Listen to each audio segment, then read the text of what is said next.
The clock glows 2:17 a.m. in the dark bedroom. John, a 68-year-old retiree, pushes back the covers and sighs. He tries to be quiet so he doesn't wake his wife, Carol, who has finally drifted into a deep sleep. His slippers scrape against the hardwood floor as he shuffles toward the bathroom, one hand on the wall for balance. He has done this so many nights in a row that the path feels automatic: bed to door, door to hallway, hallway to bathroom. But tonight, his knee bumps into the nightstand, sending a sharp jolt of pain through his leg. He winces, hoping the sound didn't wake Carol. This is his third trip to the bathroom tonight. When he returns to bed, John lies awake, staring at the ceiling. He knows he'll have trouble falling back asleep, and tomorrow morning he'll be groggy, unfocused, maybe even cranky. Carol sometimes teases him about being her sleepy bear at breakfast, but John feels the frustration deep down. Retirement was supposed to be a time for rest, fishing trips with his grandson, long drives with Carol. Instead, the nights are broken into fragments, his energy leaking away like water from a cracked bucket. If you're in your 60s or 70s, John's story might sound familiar. Maybe it's your story too. Waking up again and again at night just to pee isn't just inconvenient, it steals something precious. It steals your rest, it steals your clarity, it steals the joy of waking up refreshed, ready to enjoy the day. And it's not something you have to simply accept as part of aging, even though many people shrug it off and say, that's just how it is when you get older. I'm Dr. Richard Miller, and for more than 20 years as a urologist, I've sat across from men like John, listening as they tell me the same thing. Doc, I'm tired of the nightly shuffle. Some are embarrassed, some are angry, and some laugh it off with a joke. But all of them are dealing with the same problem: nighttime urination that interrupts their sleep and chips away at their health. It might not sound dramatic, but consider this. Every trip to the bathroom in the middle of the night is a chance to trip over a rug, slip on the tile, or lose your balance in the dark. For older adults, a fall can mean more than just a bruise. It can mean a broken hip, a hospital stay, or months of recovery. What seems like a small inconvenience has very real risks. And yet, there's something almost universal about it. Couples joke about racing each other to the bathroom. Friends at the diner compare how many times they get up at night. Even pets notice. The family dog perks up every time he hears John shuffle past at 2 a.m., thinking maybe it's breakfast time. But behind the humor is a serious truth: your bladder shouldn't control your nights. Sleep is not a luxury, it's essential, as vital as food and water. And if you keep waking up again and again, it's time to ask why, and more importantly, what you can do about it. Tonight, I want to walk you through what's really happening inside your body, why your bladder is misbehaving, and the surprising trick you can try that may finally let you sleep through the night. So let's start with the first question. Why does this keep happening in the first place? John isn't alone. In fact, studies show that more than half of men over the age of 60 wake up at least once a night to urinate. By 70, that number climbs even higher. And while it might feel like just part of getting older, there are real reasons behind it, reasons that can be understood and often managed. So why does it happen? Let's peel back the curtain a little. The most common explanation is what we call a small bladder capacity. Imagine your bladder as a storage tank. When it's healthy and calm, it slowly fills with urine, holding enough until you decide it's time to go. But when the bladder becomes more sensitive or overactive, it doesn't wait until the tank is full. It squeezes too early, too often, and it sends signals to your brain: wake up. Time to pee, even if there's only a small amount inside. That's what we call an overactive bladder. And here's the tricky part: most people don't realize it's happening. They think, I just drink too much water, or it's just my age. But the truth is, your bladder is like any other muscle. If it keeps contracting at the wrong times, it trains itself into bad habits. Another reason is more straightforward: too much fluid in the evening. Many folks enjoy a glass of iced tea, soda, or even water after dinner. It feels refreshing, especially while watching late-night television. But what goes in has to come out, and if you're loading your body with fluids at 8 o'clock or 9 o'clock p.m., your bladder has no choice but to wake you up a few hours later. Then there's the hidden culprit: bladder infections. These don't always make themselves obvious at first. Sometimes it's just cloudy urine or a stronger smell or a burning sensation when you go. These infections are more common than people think, and left untreated, they can make your nights miserable. That's why I always tell my patients, if you notice those symptoms, don't guess. See your doctor. It's a simple test, and if it is an infection, antibiotics can usually clear it up quickly. But let's step back to John for a moment. For him, the problem isn't an infection. It isn't even just about how much water he drinks at night. When I sat down with him in my office, he admitted something. Doc, I only drink 1 or 2 glasses of water all day because I'm scared if I drink more, I'll spend the whole night in the bathroom. And here's the twist: that fear was actually making things worse. By drinking too little during the day, John's bladder never had the chance to stretch. Instead of learning to hold more, it stayed in small tank mode, filling quickly, emptying quickly, and sending him running to the bathroom over and over. It's counterintuitive, isn't it? We think drinking less will solve the problem, but for many people it's the opposite. I've heard the same story from others. Susan, 72, stopped drinking water at lunch because she was terrified of wetting the bed. By the time evening came, she was so thirsty that she downed 2 glasses of water before bed. Night after night, she found herself stumbling half asleep to the bathroom, her heart pounding from being startled awake. She thought she was doing the right thing by restricting water, but she was only making her bladder more irritable. And then there's Mark, 67, who came in frustrated and embarrassed. He joked with me, "Doc, I've memorized every creak in the floorboards between my bed and the bathroom." His story wasn't much different: a bladder that had learned bad habits, a schedule that left him exhausted, and a creeping worry that something more serious might be wrong. Each of these patients reminds us of something important. Nighttime urination isn't just about the bladder, it's about the whole rhythm of life. It's about when you drink, how much you drink, and how your body has adapted over the years. It's about the signals your bladder is sending and whether those signals are trustworthy. Of course, there are other contributors too, like caffeine and alcohol. That cup of coffee after dinner or the glass of wine before bed might seem harmless. But both caffeine and alcohol act as diuretics, pulling more fluid into your bladder and making it harder to sleep through the night. And then there's another piece of the puzzle: incomplete emptying. Many people don't realize that rushing in and out of the bathroom can leave urine behind. That leftover liquid irritates the bladder, and soon enough, the urge to go comes right back. So to sum it up, sometimes it's an overactive bladder sending false alarms. Sometimes it's too much fluid in the evening. Sometimes it's an infection. Sometimes it's caffeine, alcohol, or incomplete emptying. And often it's a combination of these factors. The important point is this: if you're waking up at night to urinate, you're not broken and you're not alone. There are explanations and there are solutions. John's story and Mark's and Susan's prove that once you understand the why, you can start working on the how. And that's where we're headed next. A simple, practical trick that has helped countless people reclaim their nights. So let's talk about the surprising water strategy that can actually train your bladder to behave. John leaned forward in my office chair, his hands folded, a look of doubt on his face. "Doc, are you telling me I should drink more water? That sounds backwards. More water means more trips to the bathroom, not fewer," I smiled. I've heard this same reaction dozens of times, and I get it, it feels completely illogical. But here's the surprising truth: for many people, the way to stop waking up at night isn't to drink less. It's to drink better, earlier in the day, in larger amounts, and not right before bedtime. Think about it like training a muscle. If you never lift more than 2 pounds, your arm muscles never get stronger. The bladder works the same way. If you sip tiny amounts of water during the day, your bladder only holds small amounts at a time. It becomes a small tank, filling quickly, emptying quickly, and waking you up again and again at night. But if you gradually increase how much you drink during the daytime hours, you stretch the bladder gently. Over time, it learns to hold more. It becomes a bigger tank. And the bigger the tank, the longer you can sleep before you feel the urge to go. Step 1. Front-load your water. The first part of the trick is simple: drink most of your fluids before evening. I tell my patients, get your ounces in before dinner. For Americans, that usually means aiming for at least 4 to 6 cups of water spread throughout the day during breakfast, lunch, and the afternoon. By the time the evening news comes on, your body has already had what it needs. What you want to avoid is the habit John had developed: sipping just a little during the day, then chugging 2 glasses after dinner because he felt parched. That late water had nowhere to go but straight to the bladder while he was trying to sleep. One of my other patients, Mark, laughed when I explained this to him. "Doc, you're saying I've been doing it upside down my whole life?" He shook his head, grinning. Figures. A few weeks later, he came back and told me, "I still go once at night, but that's it. My wife says she can't believe how much quieter the house feels." Step 2. Train, don't drain. The second part of the trick is where the training happens. If you normally drink only 2 or 3 cups a day, bump that up to 4 or 5, but do it gradually over 2 weeks. Think of it like easing into an exercise routine. You don't run a marathon the first day. You start small, build slowly, and let your body adapt. By increasing fluid intake earlier in the day, you give your bladder more chances to stretch and practice holding larger amounts. Over time, the muscles and nerves adjust.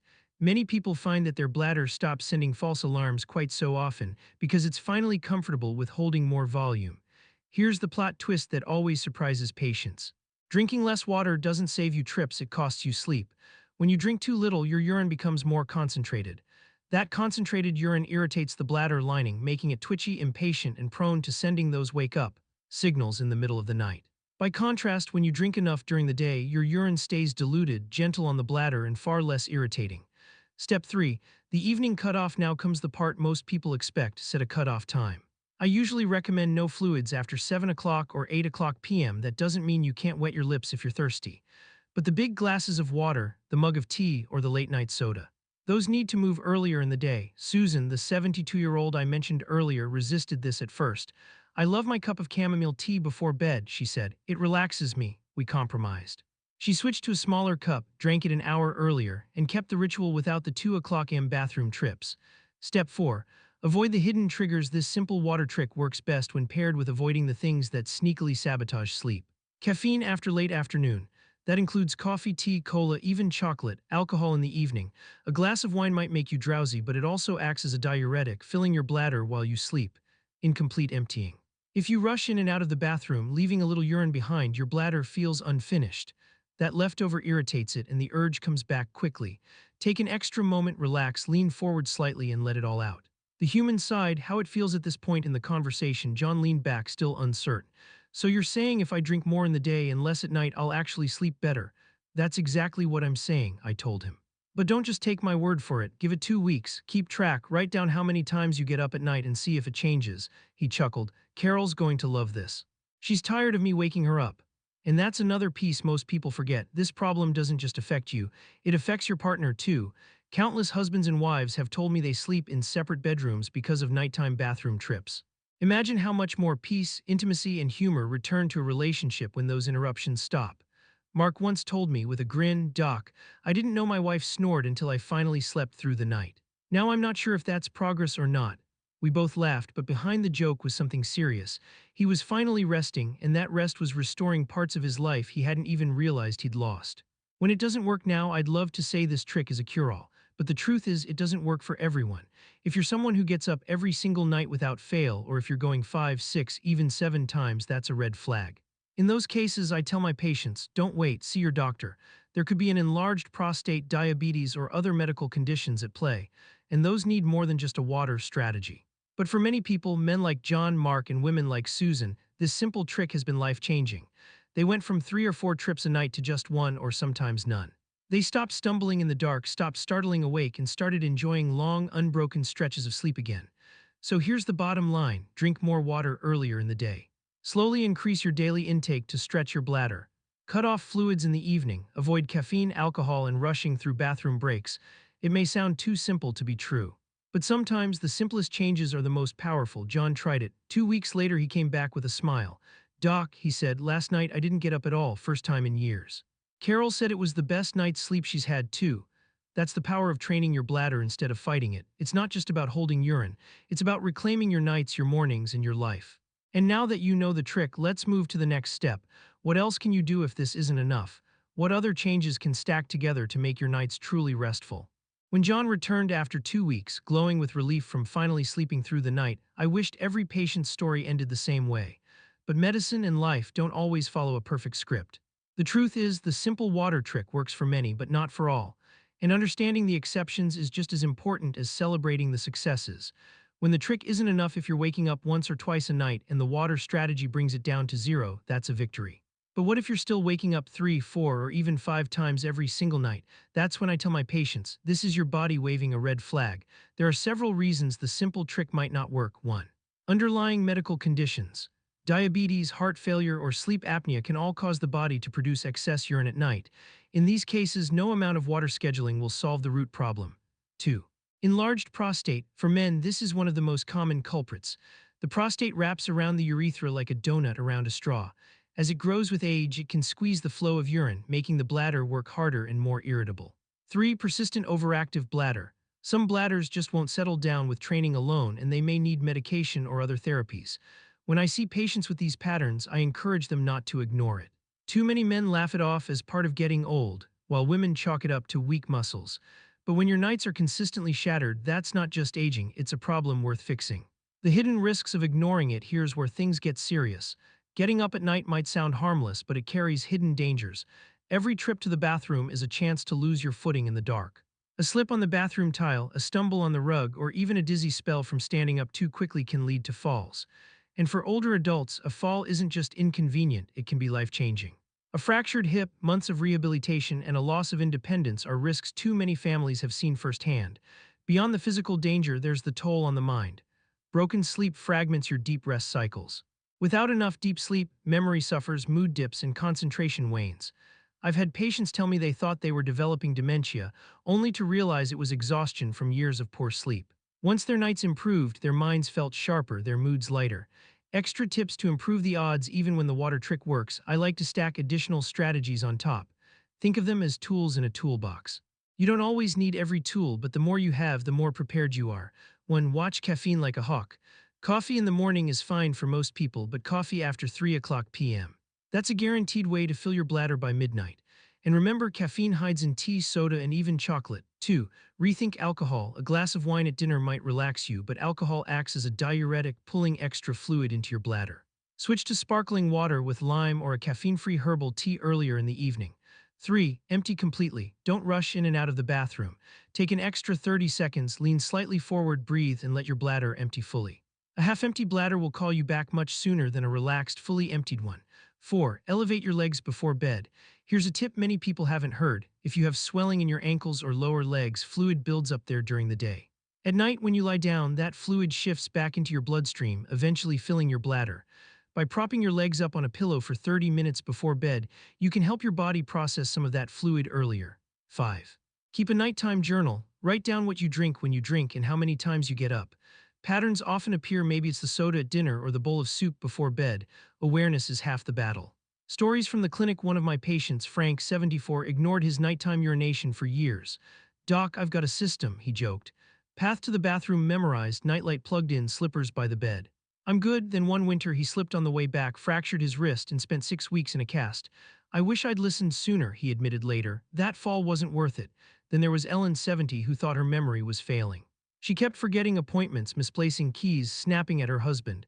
We discovered she was waking 5 times a night. Once she improved her bladder habits and finally got longer stretches of sleep, she came back to me smiling. "Doc, I feel like myself again. I thought I was losing my mind, but it was just sleep." And let's not forget Tom, 65, who swore off water after lunch to avoid nighttime trips. He was constantly thirsty, his urine dark and irritating, and he still woke up 3 times a night. Once he tried the water trick, along with cutting off drinks by 7 o'clock p.m., he went down to just once per night.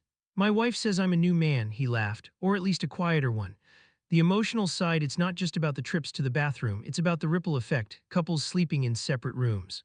Vacations planned around bathroom availability.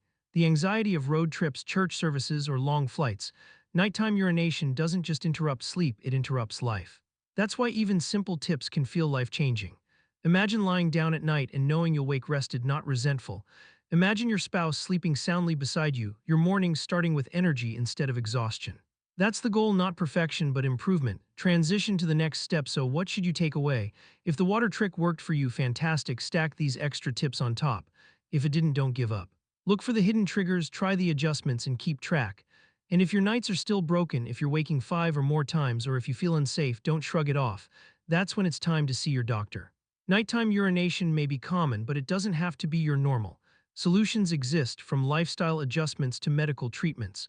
The first step is understanding, and now you're already ahead. In the next part, we'll bring everything together. You'll see how these pieces, water timing, lifestyle choices, medical care, fit into a bigger picture. Because at the end of the day, it's not just about the bladder. It's about giving you back your nights, your mornings, and your life. The sun was streaming through the blinds in John's bedroom. For the first time in years, he hadn't woken up at 2 o'clock a.m. or 3 o'clock or 4 o'clock. He opened his eyes at 6:30, stretched, and felt something he had almost forgotten: rest. Deep, uninterrupted rest. Carol rolled over beside him, smiling. "You didn't get up once last night," she said softly. "I thought maybe you'd stopped breathing." They both laughed, relief woven into their laughter. That morning, John brewed coffee, read the paper, and felt sharper than he had in months. The constant fog that had settled over his mornings was gone. He could enjoy the crossword again without struggling to focus. Even his knee, still sore from bumping into the nightstand weeks earlier, seemed less bothersome. Sleep had changed everything. John's story is not unique. It's the story of countless men and women who resign themselves to restless nights, thinking it's just part of aging. But the truth is, nighttime urination doesn't have to define your later years. With knowledge, small changes, and sometimes medical care, you can reclaim something precious: your nights and your mornings. And it's not just about avoiding the bathroom, it's about living better. Good sleep is tied to memory, mood, heart health, even longevity. When you restore the night, you restore the day. I've seen men who went from snapping at their grandkids out of exhaustion to laughing with them on fishing trips. I've seen women who thought they were losing their independence find new confidence once they could sleep through the night. Families have come back together, intimacy has returned, and people have rediscovered joy in the ordinary because they weren't bone tired anymore. Ellen, one of my patients, told me after her nights improved. I feel like I've got my old self back. My husband says I smile more. I didn't realize how much exhaustion had stolen from me. Frank, after his fall, grew more cautious. But once his bladder habits improved, he looked me in the eye and said, Doc, I'm not afraid of the night anymore. That sentence stayed with me because it wasn't just about urination, it was about fear and dignity and freedom. When you spend night after night waking up, stumbling in the dark, worrying about falling or feeling embarrassed, it chips away at your confidence. Fixing the bladder issue is bigger than a medical adjustment, it's an emotional victory. I also want to speak to the spouses, children, and caregivers who may be watching this. If you've noticed your loved one up multiple times a night, don't brush it off. Offer support, gently encourage them to see a doctor, and be patient. Sleep problems don't just affect the person waking up, they ripple outward, touching everyone in the household. Carol once told me she didn't realize how much her own sleep had been suffering because of John's trips. I thought I was just a light sleeper, she said, but now I know it was him getting up and down over and over. When he improved, so did she. So where do we go from here? If you followed this story, if you see yourself in John or Mark or Susan or Ellen, know this, there is hope. The first step is simple awareness. The second step is trying strategies like the water trick, the evening cutoff, and the lifestyle adjustments we've discussed. And if those don't work, the third step is professional help. There's no shame in that. Medicine offers options from physical therapy to medications to procedures, and a good doctor can guide you through them. The point is, you don't have to surrender your nights to the bathroom. You don't have to accept groggy mornings, anxious evenings, or the quiet embarrassment of a body that feels out of control. I often remind my patients, sleep is not a luxury, it's a right. It's as essential as food, water, and air. And when sleep is stolen by pain, by worry, or by an overactive bladder, it's worth fighting to get it back. John found his peace by reshaping his daily habits. Susan found hers by moving her tea earlier. Mark found his by training his bladder. Ellen found hers by realizing it wasn't memory loss, but sleep loss. Each of them faced the same problem, but each of them found a different way out. And that's the beauty of this journey. There isn't just one answer, there are many paths, and the important thing is to start walking down one. If you found this story helpful, if it sparked recognition, gave you hope, or simply made you smile, consider giving it a thumbs up. And if you want more guidance on bladder health, sleep, and practical tips for living well after 60, subscribe to this channel. Every week, we share new stories, advice, and encouragement. Because you deserve nights filled with rest, mornings filled with energy, and days filled with joy. You've worked hard your whole life. Don't let restless nights rob you now. So tonight, as you tuck into bed, remember, it is possible to sleep through the night. And when you do, you'll discover something extraordinary. Rest is not just the absence of waking, it's the presence of peace.